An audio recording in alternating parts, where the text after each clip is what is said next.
চাই বৈষম্য বিরোধী ছাত্র আন্দোলনের যেমনি ভাবে 17 বছরের ফ্যাসিবাদী সরকার তোলার মতো উড়ে গিয়ে হেলিকপ্টার দিয়ে উড়ে যেতে বাধ্য হয়েছে, ডক্টর মোহাম্মদ ইউনূস সরকার আমাদের বৈষম্য তাড়াতাড়ি দূর করে আমাদেরকে শিক্ষা প্রতিষ্ঠানে চলে যাওয়ার সুযোগ দান করুন, শিক্ষা প্রতিষ্ঠানকে ধ্বংসের হাত থেকে রক্ষা করুন, নতুবা আপনাদেরকে ফ্যাসিবাদী সরকারের মতো উড়িয়ে দেওয়া হবে।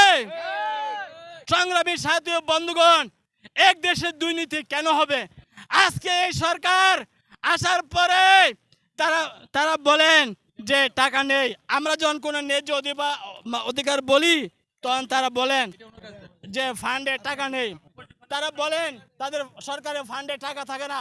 আমরা যতবারই বারবার তাদের সরকারের দ্বারস্থ হয়েছি, সরকারি আমলারা, সরকারি সচিবরা, অর্থ সচিবরা, শিক্ষা সচিবরা, শিক্ষা উপদেষ্টারা সবাই মিলে আমলাতান্ত্রিক জটিলতা সৃষ্টি করে আমাদেরকে অধিকার থেকে বঞ্চিত করা হচ্ছে, বারবার বঞ্চিত করা হচ্ছে। বলতে ধিক্কার সরকার তাদেরকে বলতে হয়। আজকে আমরা এটা বলতে চাই, আমাদেরকে শিক্ষা প্রতিষ্ঠানে ফেরত যাবার সুযোগ সৃষ্টি করে দিন, ন্যায্য দাবি মেনে নিন, মেনে নিয়ে আমাদেরকে শিক্ষা প্রতিষ্ঠানে চলে যাওয়ার সুযোগ করে দিন। ছাত্রছাত্রীদেরকে তাদেরকে লেখাপড়ার সেই বঞ্চিত হওয়া থেকে রক্ষা করবেন, এই সরকার প্রতি আমাদের দৃঢ় আহ্বান রইল।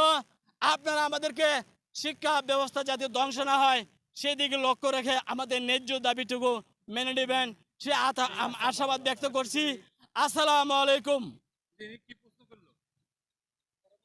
বলেন।